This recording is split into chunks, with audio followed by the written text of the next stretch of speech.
Desde nuestros estudios de Plaza Claro en Bogotá, esto es Red Más Noticias, emisión de la mañana.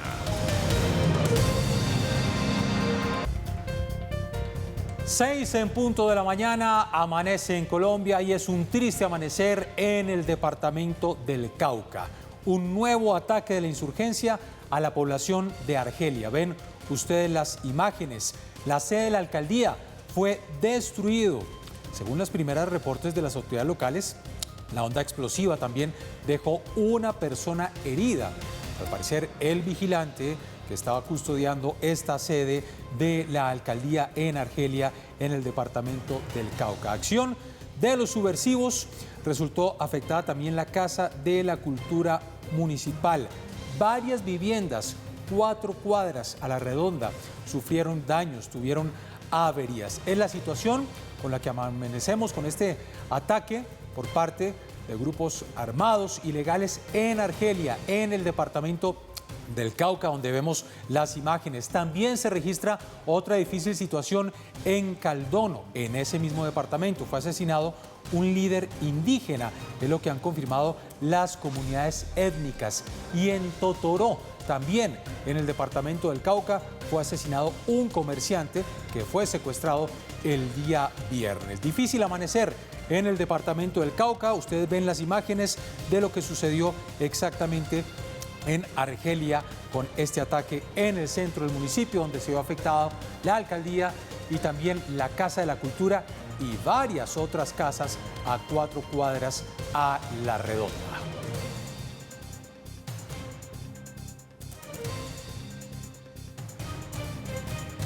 6 de la mañana, 2 minutos. Así iniciamos esta primera emisión de Red Más Noticias, comenzando una nueva semana, comenzando en forma este mes de mayo. Usted nos ve canal 107, 1007 de alta definición de Claro y también está conectado a través de nuestra plataforma digital. Hay muchas informaciones, además de estos hechos de orden público. Ayer, hacia las 6 de la tarde, el expresidente Álvaro Uribe Vélez dio una extensa declaración, la que tituló "Expropiaron mi reputación". Esto a raíz de la decisión de la jueza en el sentido de no precluir su proceso por presunta manipulación de testigos. Un amplio comunicado en el que reitera el expresidente Álvaro Uribe que es inocente. Insiste en que en esta decisión de la jueza puede haber móviles políticos. Ha dicho y reitera que nunca ordenó buscar testigos y que no es cierto que haya pretendido engañar a la justicia. Todos estamos a la espera de qué decisión va a tomar la Fiscalía, si va a presentar una nueva solicitud de preclusión de este caso o si va a presentar un escrito de acusación contra el expresidente Álvaro Uribe Vélez. La otra noticia, a partir del día de ayer empezamos a dejar el tapabocas. 293 municipios ya no tienen que utilizar el tapabocas, eso sí, cumpliendo las normativas que ha dado el gobierno nacional. 70% de esquema completo de vacunación, 40% con dosis de refuerzo. Aún faltan algunos municipios, aún faltan algunos departamentos por cumplir esta meta. Lo cierto es que ya varios municipios y ciudades, caso de Bogotá, no es obligatorio llevar el tapabocas en sitios externos y también en sitios internos. En las instituciones educativas va a comenzar a regir esta decisión a partir del 15 de mayo. Y la tercera noticia, tenemos que recordar, 2 de mayo de 2002, 2 de mayo de 2022, 20 años de la masacre de Bojayá, en el departamento del Chocó. Enfrentamientos entre guerrillas y entre la guerrilla de las FARC y grupos paramilitares. El lanzamiento de un cilindro bomba a la iglesia de Bojayá. Más de 100 personas que perdieron la vida. Hoy, actos conmemorativos recordando a las víctimas y también en homenaje a sus familiares. 20 años ya de esta masacre de Bojayá. 6 de la mañana, 4 minutos. Esto es Red Más Noticias. Bienvenidos. Primera emisión.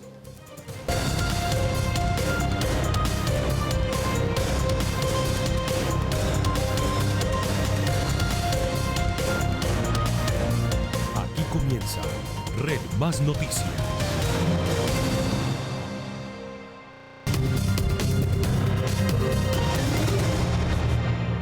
6 de la mañana, 5 minutos. Iniciamos la noticia. Está con la intervención que hizo ayer el expresidente Álvaro Uribe a través de sus redes sociales. Un comunicado que anunció desde muy temprano en el sentido de que iba a ser un pronunciamiento respetuoso ante la decisión de la juez de no precluir su caso por presunto soborno, manipulación de testigos. Un extenso comunicado en el que el expresidente Álvaro Uribe no descarta que haya móviles políticos y reitera que nunca ha pretendido engañar a la justicia. A través de todas sus redes sociales, el exmandatario Álvaro Uribe Vélez dirigió unas palabras tituladas "Expropiaron mi reputación", dirigidas a la juez que lleva su caso judicial y la cual negó la semana pasada la preclusión del proceso que pedía la Fiscalía. Se enmarcan en la reiteración de argumentos soportados, no en mis juicios de valor, sino en muchas y diversas evidencias del expediente, que incluyen la invasión a mi privacidad con 22.000 interceptaciones ilegales a mi teléfono en el corto periodo de 32 días. Uribe asegura que su reputación se vio afectada porque se considera inocente y la decisión de la juez 28 penal del circuito conlleva que el expresidente continúe el proceso y vaya a juicio, donde finalmente se definirá su futuro con la justicia. Pensé que el concepto amplio de defensa material me permitiría refutar las agresiones a mi honra, proyectadas por el magistrado Reyes de la Corte y ampliadas por las supuestas víctimas y sus voceros. Recordemos que esta investigación contra el exmandatario se dio luego de que el propio Uribe acusara de manipulación de testigos al senador Iván Cepeda. Sin embargo, Cepeda fue absuelto y el que terminó investigado fue Uribe. Llama la atención que después de tantos testigos que acusan al senador Cepeda de visitarlos para ofrecer beneficios a fin de que acusen a mi hermano y a mi persona de los dineros entregados a la familia de Juan Guillermo Monsalve, de sus influencias para evitar que a Monsalve lo trasladaran a la cárcel de Valledupar, la gestión ideológica de derechos humanos le sirva de inmunidad. Uribe finalmente recalcó además su relación con el abogado Diego Cadena y manifestó una vez más que jamás lo autorizó para darle dinero a los presos. 6 de la mañana, 7 minutos. La otra noticia está con las encuestas que se siguen dando a conocer a menos de un mes de la primera vuelta en estas elecciones presidenciales. Ayer, encuesta que dio a conocer El Tiempo. Nuevamente, Gustavo Petro, primer lugar, Federico Gutiérrez, segundo lugar en una primera vuelta. Y también pasarían los dos a una segunda vuelta, aunque en este caso, pues prácticamente sería un photo finish. La más reciente medición fue la realizada por Guarumo y Ecoanalítica para el periódico El Tiempo, que confirmaría una segunda vuelta entre el líder del pacto histórico Gustavo Petro y el del equipo por Colombia Federico Gutiérrez. Sin embargo, el margen es cada vez menor. Petro parece quedarse estancado con unos votantes ya fijos, mientras que Gutiérrez sigue creciendo y cerrando la brecha. Así respondieron más de 2.132 colombianos que fueron consultados en este estudio a la pregunta: si las elecciones para presidente fueran el próximo domingo, ¿por cuál de los siguientes candidatos votaría? Gustavo Petro, 36,4%. Federico Gutiérrez, 30,6%. En un tercer lugar se ubica el exalcalde de Bucaramanga, Rodolfo Hernández, quien ha sido considerado como un fenómeno político. En la primera encuesta de Guarumo en marzo se ubicó en 8,2% y ha ido creciendo rápidamente. Así marcan los otros candidatos. Rodolfo Hernández, 12,4%. Sergio Fajardo, 6,9%. Ingrid Betancourt, 1,3%. John Milton Rodríguez, 1,1%. Enrique Gómez, 1,1%. Luis Pérez, 0,2%. Voto en blanco, 5,7%. No sabe, no responde, 4,3%. Por su parte, Sergio Fajardo desciende en picada. Su posible repunte dependería de una alianza con Rodolfo Hernández, que aún está en veremos. De otro lado, la encuesta revelaría una inminente segunda vuelta entre Petro y Fico. Sin embargo, habría un empate técnico. Así respondieron los encuestados para un posible segundo round. Si las elecciones para presidente fueran este domingo, ¿por cuál de los siguientes candidatos votaría? Gustavo Petro, 43,8%. Federico Gutiérrez, 40,9%. Voto en blanco, 8,8%. No sabe, no responde, 6,5%. La medición también lanzó posibles escenarios hipotéticos, para una segunda vuelta entre Petro y Hernández y entre Petro y Fajardo. Gustavo Petro, 44,5%. Rodolfo Hernández, 37.1%. Voto en blanco, 8,6%. No sabe, no responde, 9.8%. Gustavo Petro, 44,8%. Sergio Fajardo, 36.0%. Voto en blanco, 11,1%. No sabe, no responde, 8.1%. La verdadera encuesta se conocerá realmente el próximo 29 de mayo en las urnas. 6 de la mañana, 10 minutos. Por supuesto, ante la publicación de estas encuestas vienen las reacciones. El candidato Sergio Fajardo, que en las últimas encuestas ha caído ya al cuarto lugar, dice que algo huele mal en estas encuestas. Desde las otras campañas también han reaccionado. Uno de los primeros en reaccionar fue el candidato de centro Sergio Fajardo. Siempre he aceptado los resultados de las encuestas, así tuviera algunas dudas, pero hoy tengo que decir, algo huele mal. Es peligroso lo que está ocurriendo porque las utilizan para influir en la opinión y desvirtuar el sentido de la competencia política. Alarmas prendidas. Los otros contendores han guardado silencio, sin embargo, por la campaña de Gustavo Petro hizo referencia a Armando Benedetti, quien se fue lanza en ristre contra la encuestadora. Las encuestas hechas por Guarumo rayan con la criminalidad y la sedición. Y por el lado de Federico Gutiérrez reaccionó su fórmula vicepresidencial Rodrigo Lara. Creciendo cada día, recibiendo el apoyo de la gente, trabajando con total compromiso, porque los colombianos no quieren nada regalado, quieren oportunidades y ese es el mayor principio de este sueño de país. No paramos. De la campaña de Rodolfo Hernández e Ingrid Betancourt aún no se pronuncian.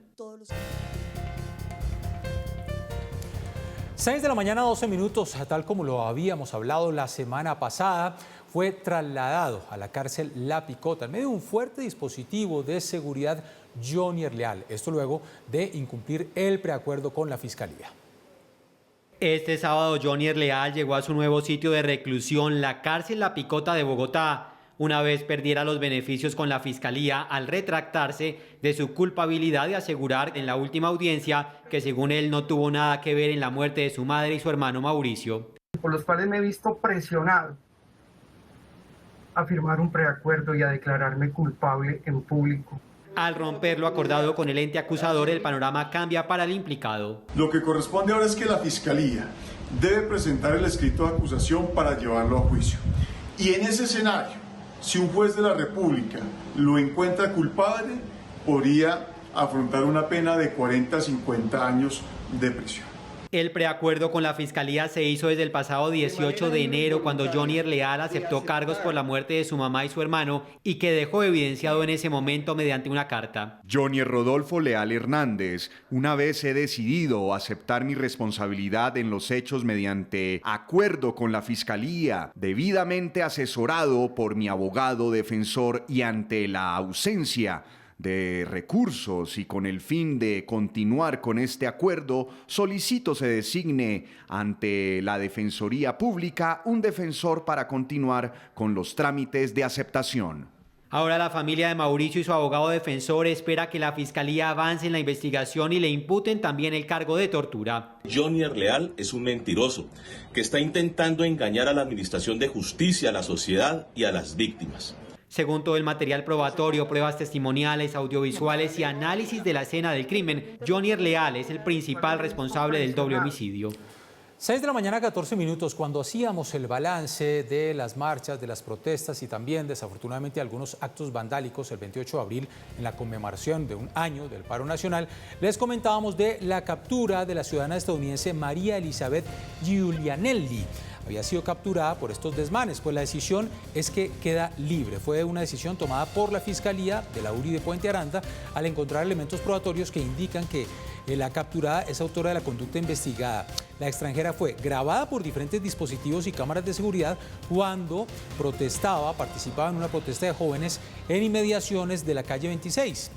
A la altura de la Universidad Nacional. Por el momento solo resta el pronunciamiento de Migración Colombia para establecer si la ciudadana podría ser o no deportada a su país de origen por irrumpir y atacar los bienes públicos de Colombia. La noticia es que quedó en libertad, pero que también ya salió del país antes de que fuera deportada. Lo hizo con sus padres, esta ciudadana estadounidense María Elizabeth Giulianelli.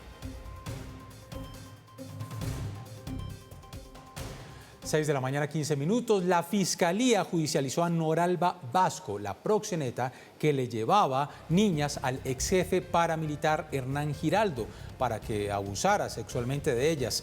A pesar de que Noralba Vasco se encuentra recluida desde hace un año en prisión, siguen apareciendo nuevas pruebas de su accionar criminal al servicio del paramilitar Hernán Giraldo, conocido como el Señor de la Sierra. Ahora la Fiscalía constató que entre 2005 y 2006 Vasco captaba, trasladaba y acogía a menores de edad para que fueran sometidas a distintos vejámenes, aun cuando este cabecilla se encontraba privado de su libertad luego del proceso de dejación de armas. 6 de la mañana, 16 minutos, llegó a Bucaramanga el presidente Iván Duque. Allí manifestó que se ha registrado la tasa más baja de homicidios en 40 años. Lo hizo en medio de la entrega de elementos de seguridad y de protección como camionetas, motos, chalecos de seguridad, drones, entre otros implementos a la Policía de Santander, por un valor cercano a los 3.000 millones de pesos. El gobierno nacional destacó el trabajo que viene adelantando las fuerzas militares en cada operación contra el crimen organizado y la protección de la ciudadanía.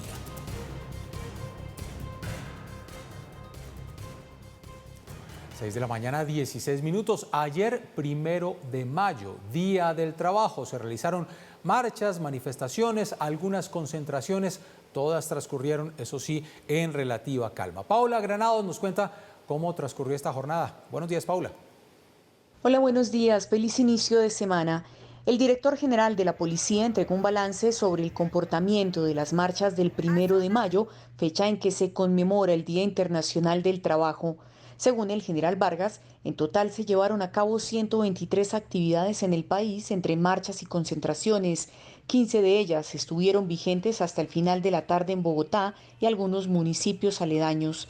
La jornada fue pacífica gracias al buen comportamiento de los participantes y al dispositivo de seguridad de la Policía Nacional y de las fuerzas militares. Tuvimos 123 actividades, 63 concentraciones, 42 marchas, 16 movilizaciones. La Policía Nacional utilizó 50.000 policías precisamente para garantizar el derecho a la manifestación pública y pacífica. 15 helicópteros, aeronaves, drones, desplegados en todo el territorio. En Medellín, Cali, Cartagena y Bogotá, las concentraciones fueron lideradas por la Central Unitaria de Trabajadores CUT y la Confederación General del Trabajo CGT. Cerca de 2.000 personas participaron en las marchas. Paula, gracias. 6 de la mañana, 18 minutos. Pues a propósito del Día Internacional del Trabajo, el presidente Iván Duque hizo un balance en lo que tiene que ver con la formación de empleos y la reducción del desempleo. Gracias a la Ley de Inversión Social, impulsamos el incentivo a la generación de nuevo empleo, con el que ya se han creado 370.000 nuevos puestos de trabajo, de los que 286.000 han sido para jóvenes. Además, según el DANE, entre febrero de 2021 y febrero de 2022, por cada hombre que recuperó su empleo, lo recuperaron 2 mujeres. 6 de la mañana, 18 minutos, pues los datos que ha venido entregando el DANE en cuanto a reducción del desempleo, según los analistas, muestran cierto optimismo. Sin embargo, agregan que se debe seguir trabajando más en la reducción de la brecha de género que se viene presentando en el empleo. Con los datos que se entregaron sobre desempleo por parte del DANE, se comprobó que el mercado laboral ha venido mejorando por la reactivación económica y aunque no lo hace al mismo ritmo del crecimiento del Producto Interno Bruto, la generación de empleo sí muestra datos importantes para tener en cuenta, pero también que hay unos cuellos de botella que deben ser superados. En un año se generaron más de 1,5 millones de empleos, tras las dificultades que trajo la pandemia que hizo perder miles de puestos de trabajo, lo que redujo de 14,7 a 12,1% el índice de desempleo en Colombia al finalizar marzo. Y en ese lapso También el número de desempleados bajó de 3,4 millones a 2,9 millones de personas. Un dato que, aunque sigue siendo alto para un país como Colombia, se hace ver que se está avanzando contra uno de los cuellos de botella que ha tenido la economía colombiana durante muchos años. Además, porque estas cifras se dan cuando también ha crecido el número de personas que se ofrecen para trabajar. Los datos del DANE muestran que en materia de crecimiento económico ya se superó el nivel de prepandemia, pero en materia de mercado laboral aún no se logra ese objetivo. Una tarea que no es fácil de cumplir, pero en la que se debe insistir. Las mujeres, que junto con los jóvenes fueron los más afectados con la pérdida de empleo, son las que mejor les fue en materia de recuperación de trabajo en marzo, aunque la brecha sigue siendo muy alta, ya que la tasa de desempleo es de 15,6% frente a la de los hombres, que está en 9,6%. El regreso a la presencialidad explica lo ocurrido en los últimos meses, ya que durante la pandemia las mujeres fueron quienes asumieron los cargos con labores no remuneradas en el hogar. El otro problema que sigue siendo alto es la informalidad, lo que mantiene bajas las cotizaciones frente a la seguridad social y a las pensiones. Es ahí donde se tiene que trabajar más, pues aunque se han dado pasos todavía queda mucho camino por recorrer. Ismael, gracias. 6 de la mañana, 20 minutos. La otra noticia, desde ayer se dejó de utilizar el tapabocas en 293 municipios que han cumplido las condiciones que estableció el Gobierno Nacional, el Ministerio de Salud, el uso del tapabocas en los espacios cerrados. Los lugares cerrados como los centros comerciales fueron los escenarios donde los visitantes le dicen adiós al tapabocas. Lo empezamos a hacer hoy. Mi esposa aún está ciertamente tiene cierta prevención con usarlo, pero no, ya estamos dejamos de usarlo y nos sentimos muy bien. La pandemia aún no se ha ido. Yo siento que pues ha bajado un poco el tema de la pandemia, sin embargo no se han como completado los estudios del todo y pues digamos que sigue siendo una medida de seguridad muy importante para todos. Pues digo que más que seguro es aprender a vivir con ello, se vuelve como una gripa más, ya hay vacunas, ya es como responsabilidad primero que nos vacunemos y aprender a llevarla. Digamos que no vamos a estar todo el tiempo con tapabocas y ya es como volver ahora sí a tomar esa normalidad que tanto falta nos hacía hace más de 2 años que estamos en este tema de la pandemia.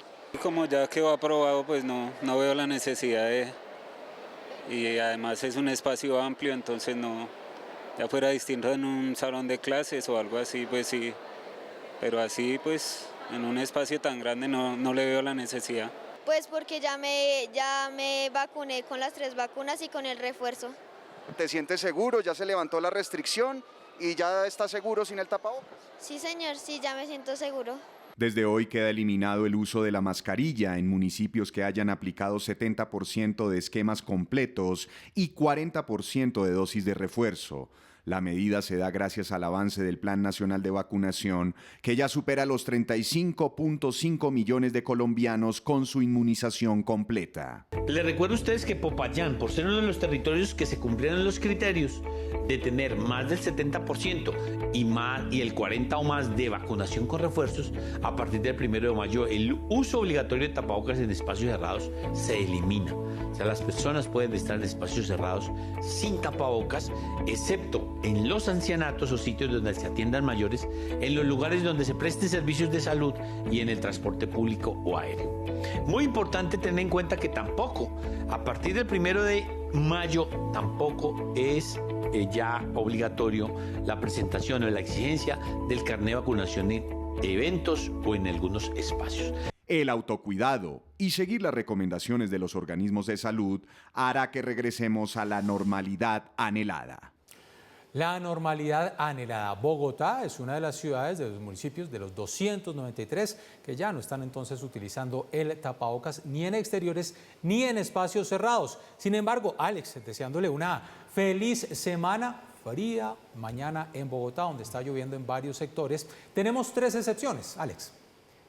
Así es, Jenner, muy buenos días. Pues el distrito dispuso que a partir de hoy, pues efectivamente en Bogotá se levante el uso de tapabocas en sitios cerrados, salvo en 3 casos. Uno de estos casos son los servicios de salud, todas las clínicas, todos los hospitales, allí se debe seguir usando tapabocas. El segundo caso son los hogares geriátricos y el tercer caso es el transporte de personas en todas sus modalidades, entre ellas la de Transmilenio. En Transmilenio se va a tener que seguir usando el tapabocas tapabocas. Pues dice el distrito que esto se logra gracias a los niveles de vacunación que hay en la capital de la República. Y es que según cifras de la misma Secretaría de Salud, entre los mayores de 12 años ya están vacunadas un 98% de la población, mientras que en los menores de 12 años el número de vacunados se acerca al 75%. Pero otra de las medidas que entra en vigor a partir de hoy, aunque fue promulgada desde el pasado 30 de abril, es la de la excepción del pico y placa para el personal de salud que precisamente estaba dedicado a atender la pandemia. Escuchamos a continuación al secretario de Salud, Alejandro Gómez. La excepción del pico y placa de la que venían siendo sujetos se levanta a partir del 30 de abril. Lo dijimos entonces y somos coherentes repitiéndolo ahora, la condición de carácter epidemiológica ha sido superada y esto en ningún momento debe entenderse como una falta de consideración con el personal de salud, no faltaba más.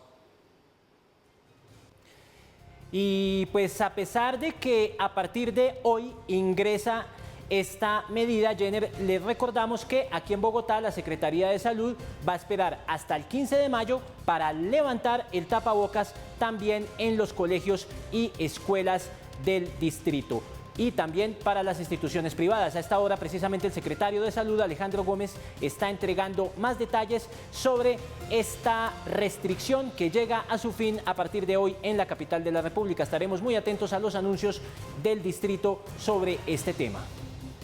Muy bien, Alex, 6 de la mañana, 26 minutos. Ahora, el que lo quiera seguir utilizando por un tema de higiene, porque están resfriados, en fin, pues lo puede seguir haciendo. No hay ningún inconveniente, porque, Alex, usted que ha hecho el ejercicio y que ha visto personas en las calles, hay muchos que todavía lo están utilizando. Así es, Jenner, pues nosotros de hecho esta mañana estuvimos en Transmilenio, estuvimos en algunas estaciones de Transmilenio y allí la gente ha sido muy juiciosa, hay que decir que todos siguen usando el Transmilenio, pero cuando salen a caminar a exteriores, pues la mayoría de la gente lo sigue usando. Algunos de ellos aseguran que lo hacen para seguirse protegiendo porque la pandemia no se ha ido. Y esa es precisamente la recomendación que sigue haciendo la Secretaría de Salud y las autoridades distritales, que no bajemos la guardia porque el virus aún no se ha ido. Así es, Alex, siguen usando el tapabocas en Transmilenio y en instituciones educativas hasta el 15 de mayo, es lo que ha dicho el Ministerio de Salud. Alex, gracias. 6 de la mañana, 27 minutos. Son 293 municipios que cumplieron con los requisitos que estableció el Ministerio de Salud del Gobierno Nacional. Estamos hablando del 70% de esquema completo y el 40% con dosis de refuerzo. Había algunas grandes ciudades, inclusive todavía las hay, que no cumplen estos requisitos y por lo tanto pues tienen que seguir utilizando el tapabocas. Una que lo cumplió ya a último momento es la capital del departamento del Atlántico, Barranquilla. Barranquilla se consolida como la ciudad que más vacunas contra COVID-19 aplica en el país y se convirtió en una de las 10 capitales en despedirse del tapabocas, al alcanzar el 88.7% de cobertura con esquemas completos y el 43.7% en dosis de refuerzo.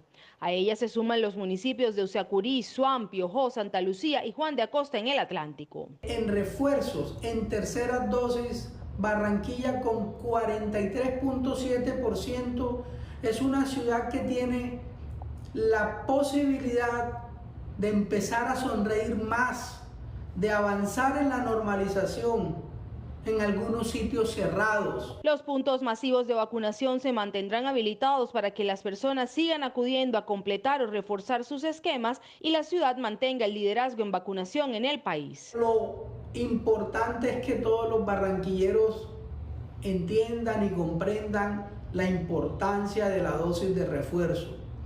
Invitamos a todos los padres y cuidadores de los niños para que sigan cumpliendo con el esquema de vacunación COVID, para que cumplan los refuerzos. A la fecha en Barranquilla se han aplicado 2.775.715 dosis de la vacuna y según el Ministerio de Salud también es la ciudad con mejor cobertura de vacunación en niños de 3 a 11 años, con el 96.8% con primeras dosis y el 60.9% con segundas dosis. El comentario de Mauricio. El día de ayer terminó la obligatoriedad del uso del tapabocas en varias ciudades del país y eso significa que para muchos colombianos está llegando la etapa final del coronavirus, de la pandemia, por lo menos como la conocemos. Hay que recordar que si se desarrolla en el mundo una nueva variante del coronavirus que pueda ser más violenta que las que conocemos, quizás habría que empezar nuevamente todo este proceso de confinamientos, cuidados, etcétera. Pero por lo menos con lo que ha circulado en el mundo, parecería que ya estamos llegando en Colombia al final de esta pandemia. Y vale la pena preguntarse cómo le fue a Colombia en términos relativos con otros países. En primer lugar, hay que recordar que casi 140.000 colombianos fallecieron o han fallecido hasta el día de hoy por cuenta del COVID-19, en concreto 139.797 hasta el día de ayer, pérdidas lamentables. ¿Y esa cifra cómo se compara con las de otros países de América Latina? Para poder compararlas vale la pena tener un denominador común, es decir, dividir por cada millón de habitantes, eso hace las cifras comparables. Y allí hay unos países de la región que verdaderamente la pasaron muy mal con el coronavirus. El primer lugar en número de fallecidos por millón de habitantes en todo el mundo se lo lleva Perú. El lugar número 16 se lo lleva Brasil. Después el 21 Chile, el 24 Argentina y Colombia está de 27 en el mundo. No es una cifra muy positiva, pero tenemos por delante y peor a 4 países de América Latina. Mejor que Colombia están México en el lugar 34, Uruguay en el 44, Ecuador en el 52, para poner algunos de los ejemplos. ¿Y cómo quedamos nosotros en esta situación respecto a los niveles de vacunación? Acuérdense ustedes que la meta del gobierno era terminar el año pasado con 70% de la población vacunada.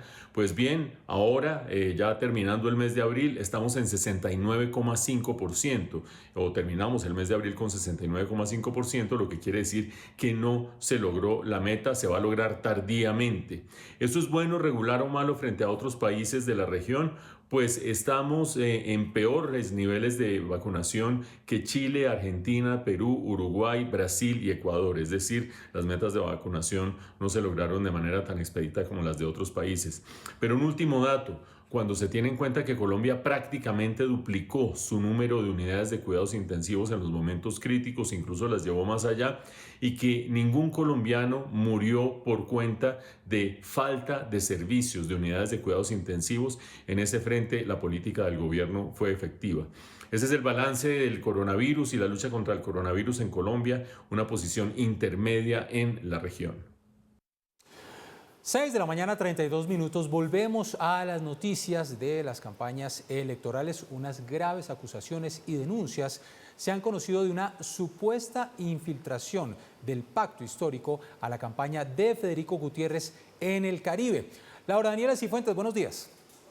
Muy buenos días. El jefe de debate de Federico Gutiérrez respondió a las declaraciones que dio el abogado del pacto histórico Miguel Ángel del Río a la revista Semana, en las que habría asegurado que desde el movimiento del candidato Gustavo Petro habrían infiltrado la campaña de Federico Gutiérrez en el Caribe para actuar como una especie de espías detrás de una eventual compra de votos por parte de miembros del Equipo por Colombia.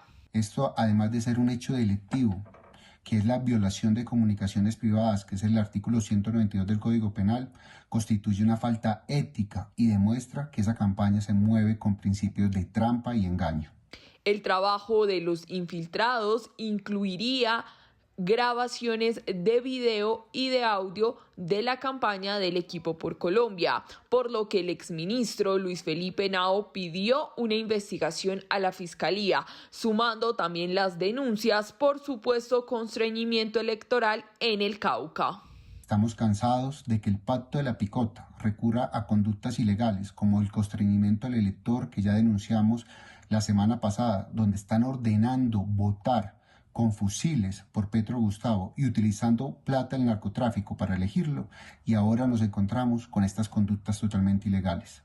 Es deber de la Fiscalía General de la Nación y la Comisión Disciplinaria investigar a este abogado inmediatamente. Mientras tanto, el candidato Federico Gutiérrez terminó una agitada agenda regional en el Amazonas, recordando que en ese departamento inició su recolección de firmas para llegar a la presidencia de Colombia. Y en Amazonas prácticamente es el 79% de esa selva, de ese bosque nativo, 48 millones de hectáreas.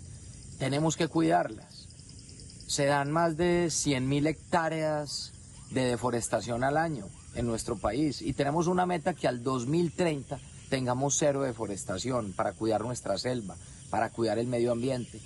Y por eso hemos planteado que en 4 años, terminando el 4º año de gobierno, el 2026, tendremos que haber logrado la reducción en 54.000 hectáreas de deforestación. Este lunes Fico estará en la mañana en Medellín y en la tarde viaja a Bogotá para reunirse con su equipo y coordinar una nueva correría por el país. Esta vez con grandes manifestaciones respaldadas por los miembros del Partido Liberal.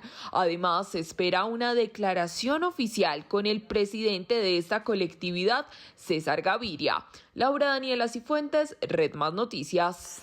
Muy bien, Laura Daniela, gracias. 6 de la mañana, 35 minutos. Mientras tanto, por los lados de la campaña de Rodolfo Hernández, comienza un recorrido por la capital antioqueña. Recorrido que va acompañado de toda su estrategia en redes sociales. Hoy lunes, mañana martes, Medellín va a ser el escenario seleccionado por el candidato de la Liga de Gobernantes Anticorrupción para dar a conocer sus propuestas e iniciativas con las que espera cautivar el voto de los colombianos que le permita llegar a la Casa de Nariño.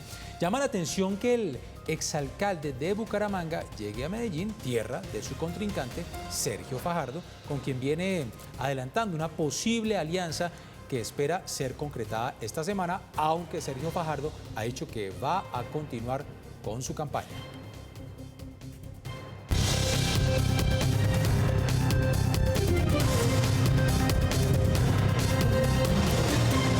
36 minutos. Regiones en nuestro país. Iniciamos en Galapa, en el departamento del Atlántico, donde se ha dado a conocer un aberrante caso. Esto es realmente repudiable lo que ha sucedido con este padrastro de una bebé de tan solo 3 meses de nacida. Le quitó la vida al violentarla física y sexualmente. El sospechoso, de 17 años, fue capturado por la Fiscalía, quien informó que el hombre habría cometido el crimen cuando la madre de la menor estaba trabajando y aunque fue llevada a los servicios de urgencia, pues la bebé llegó sin signos vitales.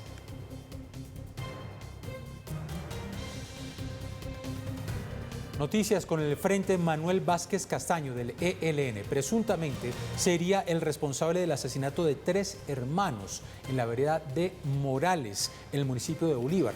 También, desafortunadamente, hechos que se han presentado en el departamento del Cauca. Los hechos se presentaron en la vereda Morales del corregimiento Melchor, distante a 13 horas por vía terciaria del casco urbano. El hecho se habría presentado por un posible ajuste de cuentas por actividades ilegales en la zona del Inque, el Frente Manuel Vázquez Castaño del ELN, dedicado a la cadena criminal del narcotráfico y la minería ilegal. 6 de la mañana, 37 minutos, y lastimosamente murió el policía que resultó herido por arma de fuego en un atraco en el municipio de Ciénaga, en el departamento del Magdalena. El uniformado ya había denunciado amenazas en meses pasados. Los proyectiles que le propinaron los delincuentes le causaron la muerte instantánea. El policía fue identificado como Paulo Ramírez Pereira, tenía 30 años de edad. Nos vamos ahora para Cali. A las 6 de la mañana, 38 minutos, una ambulancia arrolló y mató a un peatón. Ante hechos como estos, el alcalde de la ciudad, estamos hablando de Jorge Iván Ospina, cuestionó este servicio de salud. En lo corrido del 2022, más de 20 accidentes de tránsito registrados en Cali involucraron ambulancias. En el más reciente caso, un peatón falleció al ser arrollado. Nos tienen enloquecidos. Son unos irresponsables. Los señores de las ambulancias, lejos del servicio más importante, que es proteger la vida, están asesinando vidas. Y ya no podemos más con ellos. Por eso yo creo que la ciudad va a retomar el tema de las ambulancias como un servicio público. Las fallas en la operación de estos vehículos al parecer se generarían por intereses particulares como incentivos económicos. Y dentro de este modo de contratación existe evidentemente un incentivo económico que hace que las personas que conducen las ambulancias deban de cumplir con un cupo para obviamente tener unos ingresos. La propuesta del alcalde es que este servicio debería ser controlado por instituciones públicas con el fin de garantizar el principio de preservar la vida. Regulación máxima a la tarea de las ambulancias. Insistencia máxima en que las ambulancias no pueden prestar un servicio de trasladar a los heridos como si se tratara de mercancía y que ellos sean responsables de este tema y de este asunto. Actualmente en Cali hay registradas cerca de 405 ambulancias, de las cuales el 73% está habilitado con sistemas de localización y despachos del Centro de Regulación de Emergencias. Los controles se continúan realizando para garantizar un buen servicio.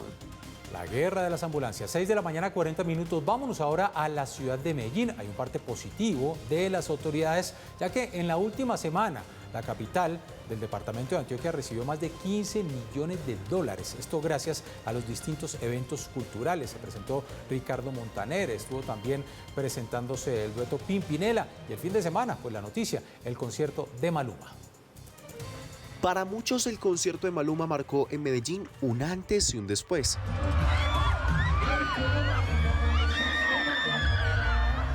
Los internautas quedaron maravillados con el potencial y el contenido que tuvo el evento. Y si les soy sincero, he visitado muchísimos lugares en el mundo gracias a mi música, pero no hay nada más chimba que Medallo. Como si fuera poco, la cereza del pastel, Madonna, la reina del pop, que asombró a muchos con el show que le brindó a más de 50.000 espectadores y a millones a través de la transmisión por internet.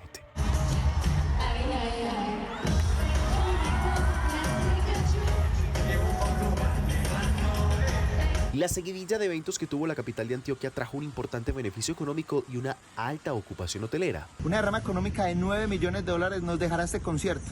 En total durante esta semana serán 15 millones de dólares. Los hoteles nos reportan ocupación por encima del 95%.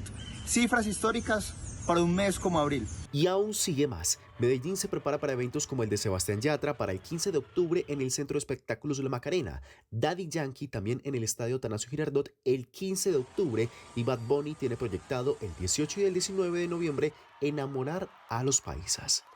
Pues ahí está, uno de los grandes eventos fue el concierto de Maluma, más de 40.000 personas las que asistieron, las que gozaron. Sin embargo, no todos la pasaron bien. Fíjense ustedes lo que le sucedió al alcalde de la ciudad de Medellín. Estamos hablando de Daniel Quintero. Su presencia no gustó entre algunas personas que lo atacaron verbalmente, le arrojaron agua, otros intentaron incluso agredirlo físicamente.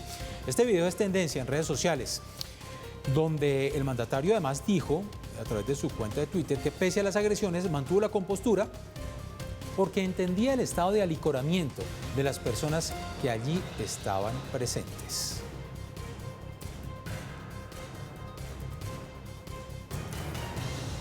Nos vamos a las 6 de la mañana, 42 minutos con el pronóstico del clima. Mucho frío en la capital, lluvias en distintos sectores y va a seguir lloviendo al fondo del Portal Tunal, sur de Bogotá, donde vamos a tener lluvias, temperatura mínima 8 grados, máxima de 19 grados. Barranquilla también va a tener lluvias el día de hoy, temperatura mínima 24 grados, una máxima de 29 grados.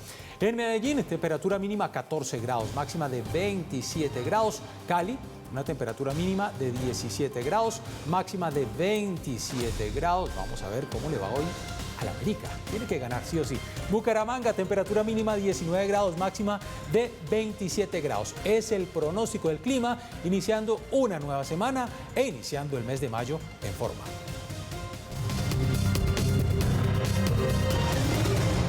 7 de la mañana, 3 minutos, volvemos con la noticia. Explosión de carro bomba a horas de la madrugada en Argelia, en el departamento del Cauca. Un nuevo ataque de la insurgencia. La sede de la alcaldía fue destruida. Según los primeros reportes de las autoridades locales, esta onda explosiva dejó una persona herida, la persona que cuidaba la alcaldía. En la acción de los subversivos resultó afectada también la Casa de la Cultura Municipal. Varias viviendas sufrieron averías. Dicen los testigos que más de 4 cuadras a la redonda, varias de estas casas tienen daños. También hay noticias en Caldono, Cauca, donde fue asesinado un líder indígena, es lo que han confirmado las comunidades étnicas. Por ahora tenemos estas imágenes de cómo quedó la Casa de la Cultura, cómo quedó también parte de la sede de la alcaldía en Argelia, en el departamento del Cauca. También tenemos imágenes a las 7 de la mañana, 4 minutos, que registran los medios locales de cómo registraron el momento de pánico que vivió la población. Hasta horas de la madrugada, ven ustedes, las fuertes imágenes transmitieron el ataque de estos grupos subversivos a la alcaldía local, también a la Casa de la Cultura. Así quedó el carro. Ahí lo tienen ustedes, totalmente destruido, en llamas, que estalló, que dejó una persona herida. En la región, recordemos, operan disidencias de las FARC, o también la llamada Segunda Marquetalia y también guerrilla del ELN. Es la noticia, desafortunadamente, amanecer triste en el departamento del Cauca con la explosión de este carro bomba en Argelia.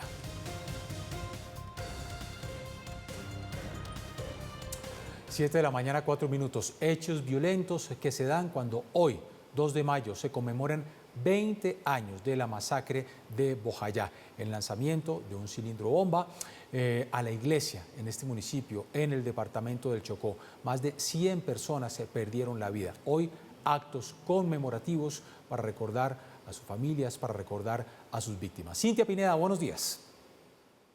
Hola, buenos días. El Sistema Integral para la Paz, la Iglesia de Chocó y la ONU encabezarán actos simbólicos en Bojayá, no solo para recordar lo ocurrido y rendir un homenaje a las víctimas, sino para exigir garantías de verdad y no repetición en ese territorio donde hoy continúa el conflicto y la amenaza para las comunidades afrodescendientes e indígenas, según la Jurisdicción Especial para la Paz.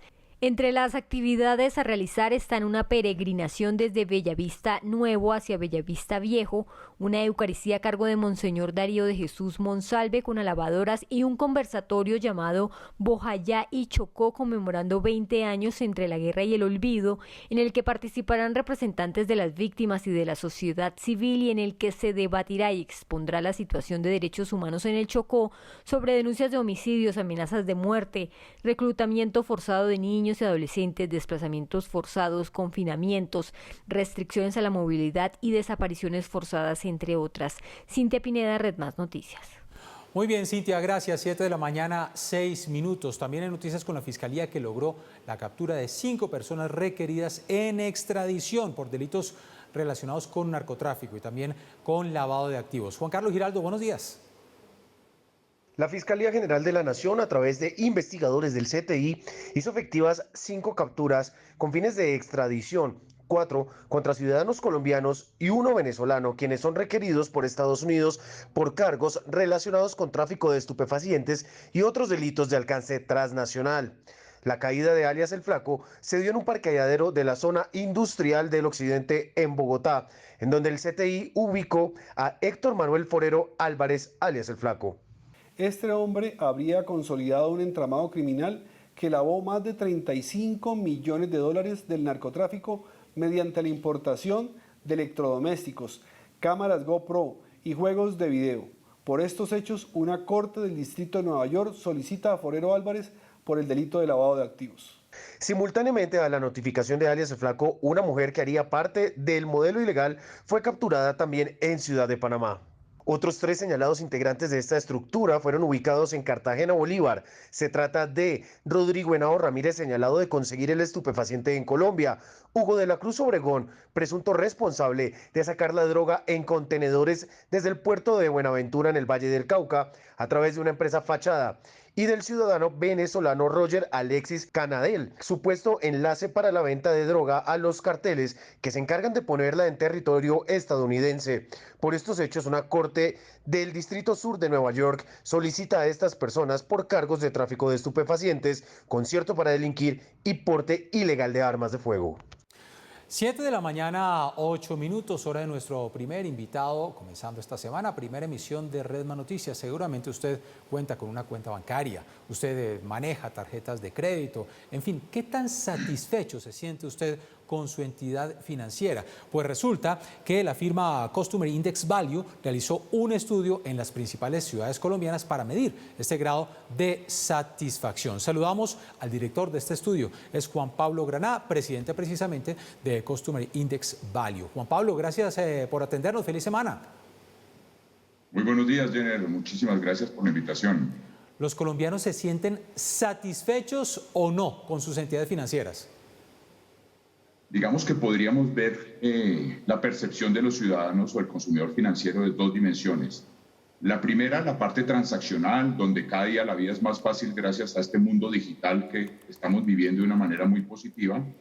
Y la segunda, el modo relacional, donde cada vez más los consumidores esperan más apoyo por parte de sus entidades financieras a nivel de créditos, apoyos para cumplir con sus objetivos y poder recuperar la economía y el consumo del país. Dos elementos claves de la relación.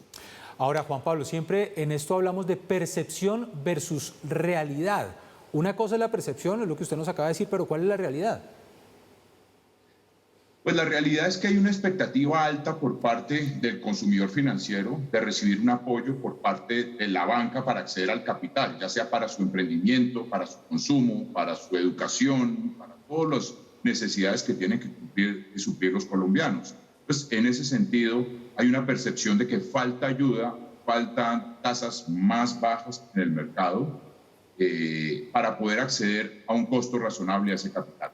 Ahora, Juan Pablo, usted nos decía, mire, hay muchas personas que sí estamos acostumbrándonos al tema de la web, al tema de la app, al tema de no ir o no recurrir a tanta presencialidad, pero todavía falta un gran porcentaje de colombianos que no están beneficiándose de este tipo de servicios. Sí, es cierto que todavía faltan muchos y parte por el acceso al Internet y a conexiones, digamos, de alta velocidad y de buena capacidad. Y dos, por ciertas personas que ya no tienen el hábito, que no son digitales y que se les dificulta y que todavía quieren ir a las oficinas. Además, porque también hay algunas operaciones que todavía se tienen que hacer en oficinas y que no se pueden hacer muchas veces directamente de las plataformas, aplicaciones móviles o portales web. Ahora, Juan Pablo, lo cierto es que pues esto va avanzando y quizás el panorama que tenemos hoy, hace 5 años no nos lo llegaríamos a imaginar. En algún momento esa presencialidad pues va a terminar. Sí, de alguna manera cada vez más tenemos, por ejemplo, financieras tecnológicas que no tienen oficinas, empresas que permiten acceder al crédito de manera digital, como las billeteras digitales, como las tarjetas digitales. Entonces, sí, la gente ya no va a tener que recurrir a una oficina porque además no van a haber muchos casos. Entonces, en ese sentido, la tendencia es claramente digital y a no presencialidad. Ahora, Juan Pablo, usted nos dice que varias personas todavía no están recurriendo a este tipo de servicios por tema, ya sea que no están familiarizados con lo digital, pero también por temas de conexión, por temas de internet y demás. Sin embargo, este estudio que ustedes realizaron, ¿en qué ciudades se hacen? Porque tengo entendido que son grandes ciudades. Sí, señor. Efectivamente se hacen las 5 principales ciudades, Bogotá, Cali, Medellín, Barranquilla y Bucaramanga, pero aún así, por ejemplo, tenemos personas que no tienen los mejores accesos o inclusive personas mayores de más de 50 años, de 55 años, que todavía no están tan metidas en el mundo digital y que prefieren seguir haciendo sus transacciones de manera presencial en la medida de lo posible. Definitivamente la pandemia y pospandemia reeducó y obligó a muchas personas a meterse en este mundo digital y creo que la tendencia va a ser cada vez más fuerte. Hoy en día tenemos más del 60%, 70% de las transacciones que se hacen de manera digital. Sí, en ese sentido, Juan Pablo, ¿el tema del manejo del efectivo tiende a desaparecer o todavía hay muchas personas que prefieren tener dinero en el bolsillo, prefieren tener dinero guardadito debajo del colchón y no meterlo en el sistema financiero? Bueno, digamos que una fuerza muy grande con estas billeteras digitales, la Biplata, Nequi, etcétera, que han obligado a las personas a sentir que no es necesario andar con efectivo. Y eso por seguridad y por muchos aspectos es bien importante. Digamos que hay mucha gente que empieza a recibir pagos de manera informal a través de estos sistemas. Sin embargo, recordemos que nuestra economía tiene una informalidad todavía muy grande.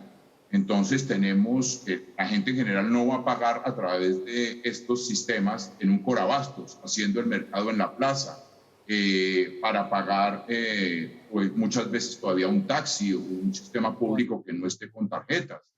En fin, hay todavía mucha economía que no está bancarizada y que no está dentro de este sistema. Y por eso, pues el efectivo para muchos casos sigue siendo no solamente un medio fundamental, sino que para muchas personas el costo de hacer transacciones, retiros, pagos, que muchos están en costo cero, pero para otras personas todavía tener una cuenta de ahorros, retirar de un cajero, etcétera, pues tiene unos costos que muchas veces las personas no están dispuestas todavía a asumir.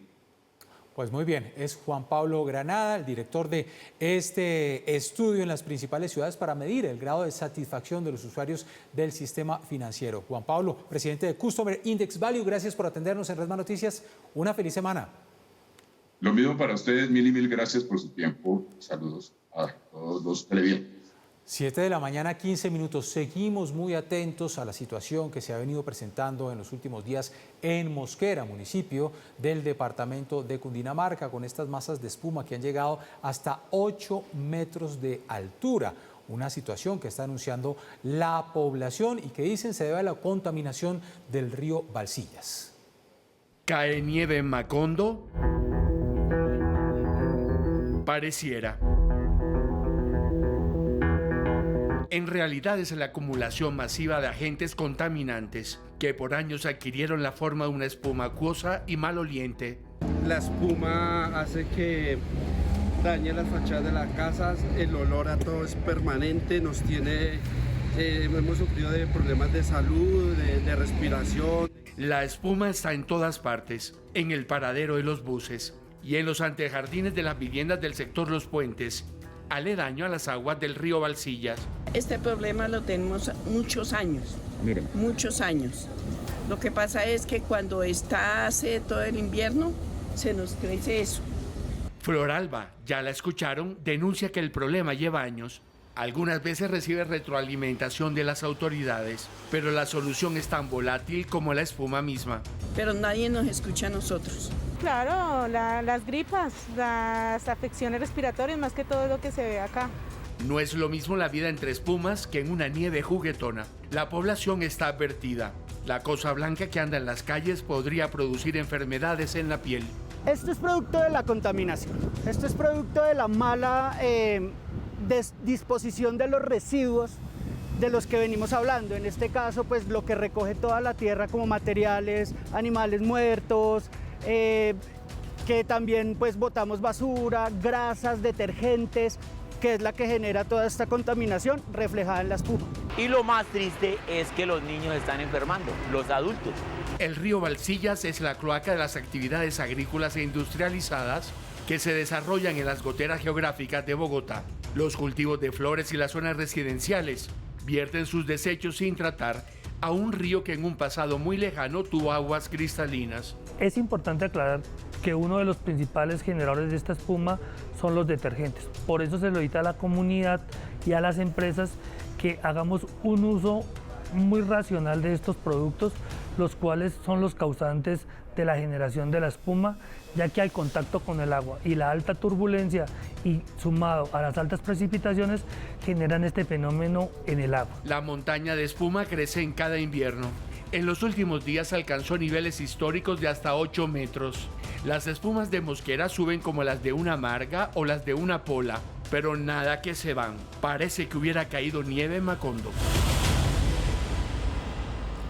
Pues realmente son impresionantes las imágenes. 7 de la mañana, 18 minutos. Ante estos hechos en Mosquera, en el departamento de Cundinamarca, la Defensoría del Pueblo ha hecho un fuerte llamado para que se tomen medidas urgentes.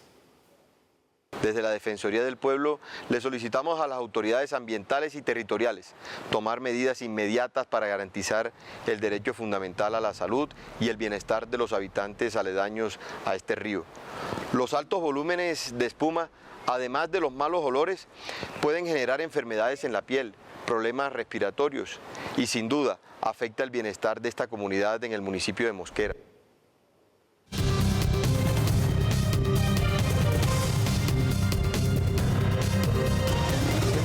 19 minutos, noticias del mundo, y la información está con el presidente ruso Vladimir Putin. Según medios internacionales, tendría cáncer y se vería obligado a tomar un tratamiento médico. Se estima que el mandatario ruso tendría desde hace 18 meses cáncer en su zona abdominal.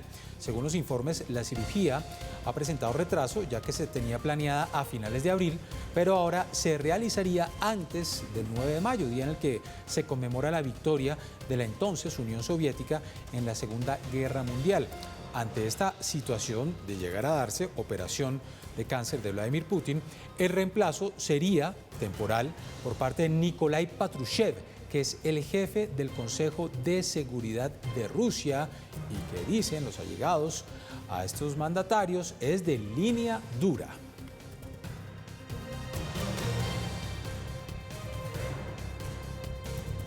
Siete de la mañana, 20 minutos, y continuamos hablando de la guerra en Ucrania, donde no cesan los ataques. Nuevamente ataques en Mariupol, luego de que se diera una pequeña tregua para evacuar a algunos civiles en el llamado corredor humanitario. Sin embargo, los constantes ataques y bombardeos continúan. Ana María Rodríguez, buenos días. Buenos días. Civiles y soldados que permanecen en la planta de Mariupol alertan que se están agotando las reservas de agua y exigen a Rusia que se habilite una nueva evacuación durante las próximas horas. La presidenta de la Cámara de Representantes de Estados Unidos, Nancy Pelosi, llegó de sorpresa a Kiev, donde se reunió con el presidente Volodymyr Zelensky, a quien expresó el apoyo inequívoco de Estados Unidos a Ucrania. Entre tanto, crecen los rumores sobre la cirugía oncológica a la que sería intervenido el presidente Vladimir Putin, por lo que tendría que delegar el poder temporalmente. Ana María Rodríguez, Red Más Noticias. Ana María, gracias. 7 de la mañana, 21 minutos. Nos vamos a China, donde continúa la búsqueda de 20 víctimas luego del derrumbe de un edificio en el centro del país. Además, las autoridades, la policía, ha anunciado la detención de algunos de los presuntos responsables del ataque que dio con la caída de este edificio. Juliana Rubiano, buenos días. Hola, buenos días. Luego de 52 horas de intensa búsqueda y rescate, este domingo autoridades lograron sacar al sexto sobreviviente de los escombros de un edificio de 8 pisos que colapsó en la provincia central china de Hunan. En una carrera contrarreloj, los bomberos intentan rescatar al menos otras 17 personas más que se encuentran atrapadas. En las últimas horas, autoridades confirmaron que 9 personas fueron detenidas, incluidas el propietario del edificio y 3 responsables de su diseño y construcción por presuntamente haber incumplido con las normas de seguridad.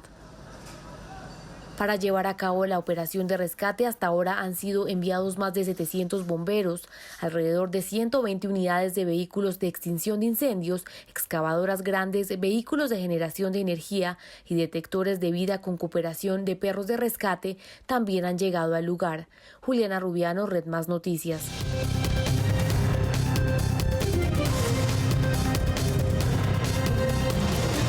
Mañana 27 minutos, volvemos con noticias en Bogotá. Alex, las autoridades están dando a conocer el cartel de los más buscados por los hechos que tuvimos, algunos actos vandálicos que tuvimos el pasado 28 de abril. Alex, nuevamente con usted.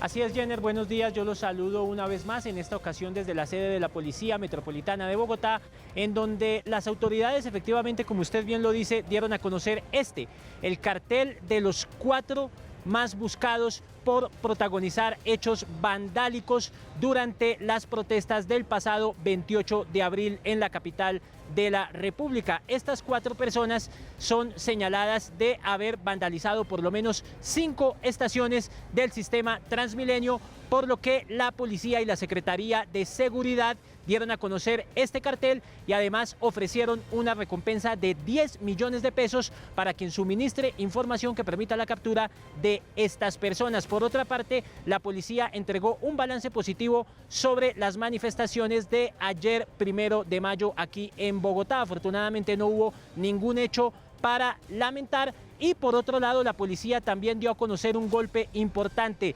Entregó detalles sobre la captura de 2 personas, de 2 mujeres señaladas de estar cometiendo hurtos en la localidad de Kennedy utilizando escopolamina. En el caso más reciente, utilizaron o habrían utilizado esta sustancia para suministrársela a 2 personas. Una de ellas habría estado convulsionando y en estos momentos están hospitalizadas. Pues la policía las acaba de presentar también y serían judicializadas en las próximas horas, Jenner. Pero por otro lado le cuento noticias de movilidad, y es que a esta hora se registra una gran congestión vehicular en inmediaciones al Portal de las Américas, en las vías aledañas al Portal de las Américas, en la avenida Ciudad de Cali y también en la avenida de las Américas, debido a una protesta que están realizando aproximadamente 30 personas. 30 conductores del servicio informal están haciendo una protesta allí en inmediaciones al Portal de las Américas, lo que está generando gran congestión vehicular. Algunas estaciones y el Portal de las Américas en estos momentos tienen el servicio suspendido. Estaremos muy atentos al desarrollo de estas informaciones. Noticias con Alexander Gómez para la emisión de la mañana de Red Más Noticias.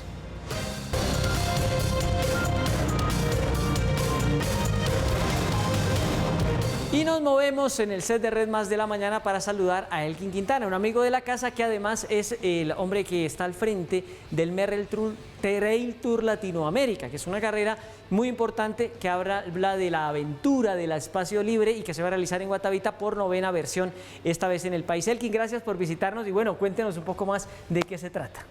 Tenemos la 9ª edición de la fiesta de montaña más grande de Latinoamérica, no solo de Colombia. En Guatavita por 9ª edición, esperamos reunir entre el 21 y el 22 de mayo más de 3.200 atletas en más de 5 distancias diferentes. Bueno, ¿cómo es este tema del aire libre, del campo abierto? Porque hay gente que todavía se sigue animando más allá de los que ya lo conocen y que buscan los cupos internacionales. Aquí hay 2 clases de atletas, ¿no? Los aficionados y ya los élite que vienen incluso de otras partes del mundo. Sí, tenemos este año un clasificatorio a la carrera por montaña más importante del mundo en media distancia, que es Sierra Sinal en los Alpes suizos. Y también tenemos, esto en los 42 kilómetros, y también tenemos 24 kilómetros, 16 kilómetros, 10 kilómetros, carrera con perritos y mini run, que son 2 y 4 kilómetros, en donde la gran mayoría de participantes son personas que van únicamente con el interés de disfrutar de la montaña, disfrutar de los paisajes, de reunirse con los amigos después de 2 años donde las carreras han tenido muchas limitaciones y ya vuelven, digamos que los eventos al aire libre con gran participación sin tantas restricciones. Cuéntenos un poco de eso, del impacto que puede llegar a tener una carrera como estas en un municipio como Guatavita, por ejemplo, fin de semana. Yo creo que si algo tiene la carrera es que genera un impacto directo en el desarrollo económico de la región. No solo son 3.000 y más participantes, sino son 3.000 acompañantes o más. Es el tema de la ocupación total hotelera, el tema de vivir la carrera en una jornada de fin de semana completo, no solo en un día, hace también que los hoteles, los prestadores de servicios turísticos reciban un beneficio mayor, porque pueden, digamos, que tener la posibilidad de prepararse para hacer de manera más organizada, digamos, que todo lo que es la atención a los visitantes del municipio. Y pues ponemos a Guatavita, digamos, como foco de la atención del deporte de montaña a nivel mundial, por el hecho de tener este año esta condición de ser un evento de clasificación internacional, un evento tan importante como Sierra Sinal. Elkin, ¿cómo se logra hacer evento clasificatorio? ¿Qué impresión han dado los atletas que han venido a las ediciones anteriores, los élite? Bueno, históricamente Colombia en las carreras de montaña se ha destacado muchísimo en Europa. En los últimos 10 años, en esta prueba en Sierra Sinal, hemos tenido 2 segundos lugares que han sido por William Rodríguez y por Juan Carlos Cardona, muy conocido en el ámbito del maratón en Colombia.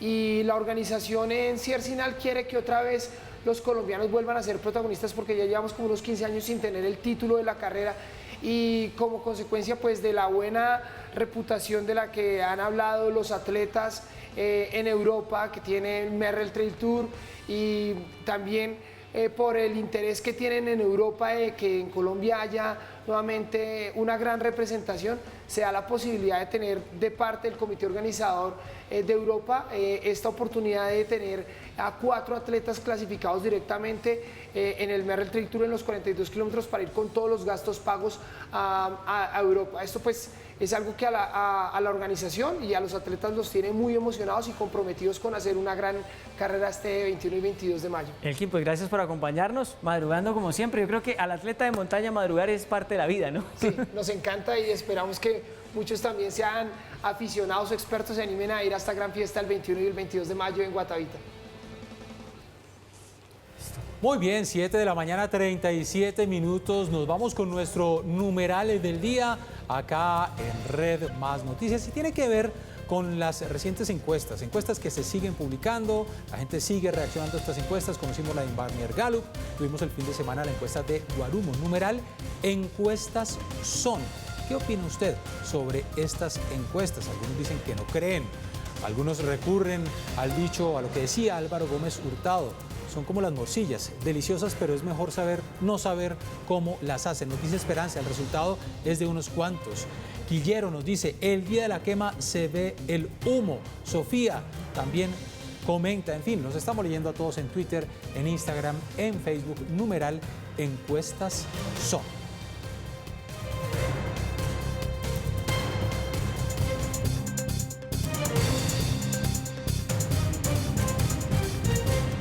Volvemos, 7 de la mañana, 41 minutos y saludamos a Joana Polanco, como siempre, con las noticias. Más data. Hola, Joana.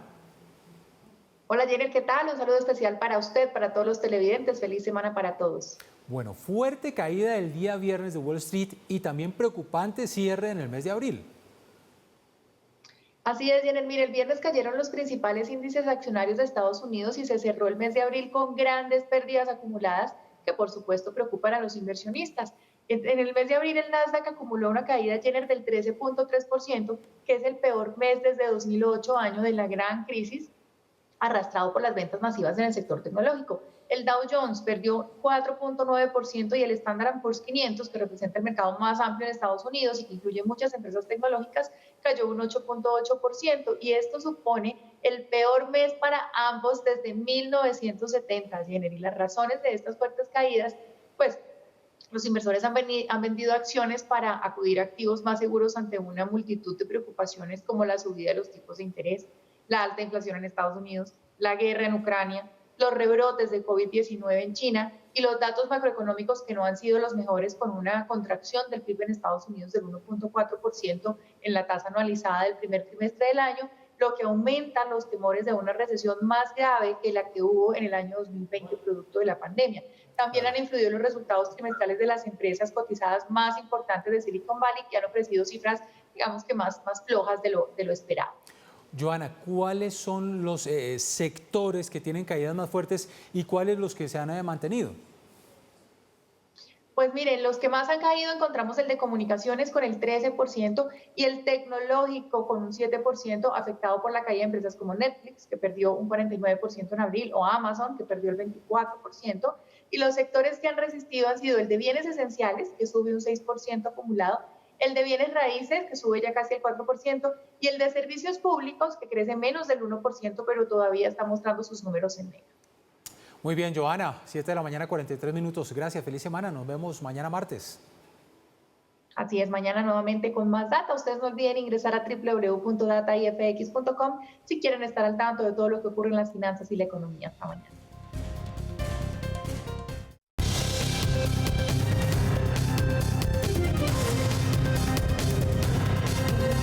De la mañana, 49 minutos, volvemos y mucha atención. A esta hora hay protestas, algunos bloqueos en el Portal de las Américas. Allí se encuentra nuestro compañero Alex Gómez. Alex, situación a esta hora.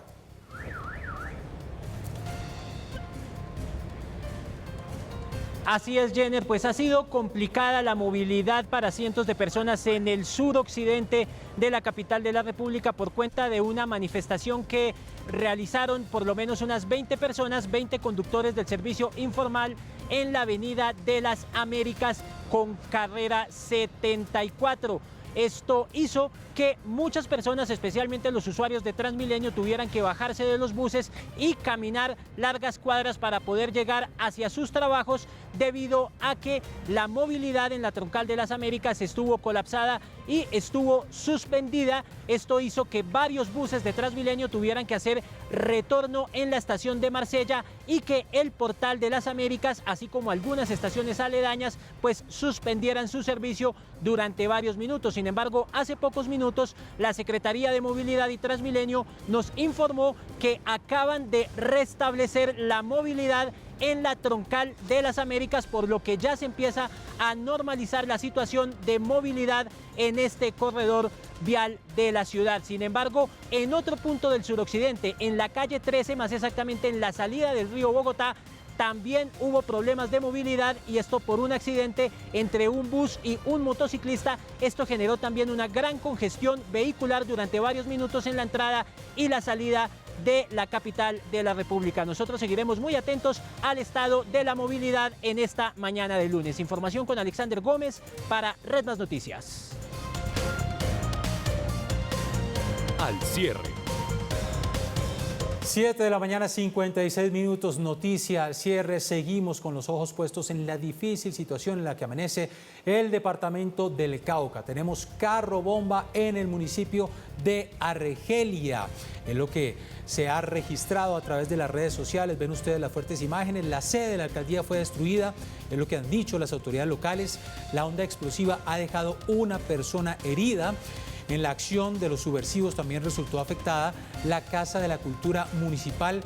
Varias viviendas sufrieron averías, es lo que ha registrado, ha dado ya declaraciones el secretario de Gobierno del Cauca, Luis Cornelio Angulo, aseguró que esta acción terrorista que destruyó la sede de la alcaldía en Argelia podría provenir de la columna Carlos Patiño o de la segunda Marquetalia, ambas que son organizaciones delincuenciales de las FARC o incluso también del ELN. Todos estos grupos operan en la zona, un municipio que históricamente ha sido afectado. 7 de la mañana, 57 minutos. Fíjense ustedes cómo quedó el carro bomba.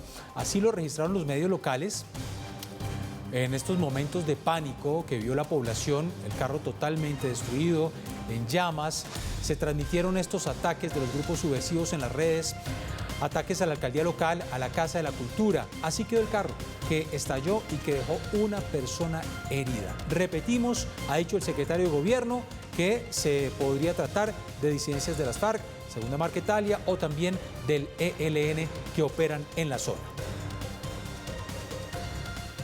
7 de la mañana, 58 minutos, y la noticia en el mundo está con el estado de salud del señor Vladimir Putin. Según han registrado medios internacionales, tendría cáncer. Se vería obligado a tener un tratamiento médico. Se estima que el mandatario ruso tendría desde hace 18 meses cáncer abdominal. Según los informes, la cirugía ha presentado algunos retrasos, ya que se tenía planeada a finales de abril, pero ahora se realizaría antes del 9 de mayo, día en el que además se conmemora la victoria de la entonces Unión Soviética en la Segunda Guerra Mundial. ¿Cuál sería el reemplazo de Vladimir Putin? Se está hablando, reemplazo temporal, sería Nikolai Patrushev, que es el jefe del Consejo de Seguridad de Rusia. 7 de la mañana, 59 minutos. Como ven ustedes, es una mañana muy movida, noticias en Colombia y también noticias en el mundo, además del tema político, de las encuestas que siguen dando de qué hablar. No se les olvide nuestra cita. Nuestra próxima cita es en la emisión del mediodía, donde les continuaremos informando de lo que pasa en Colombia y el mundo, porque conocer las noticias es bueno, entenderlas es mejor. Feliz semana para todos.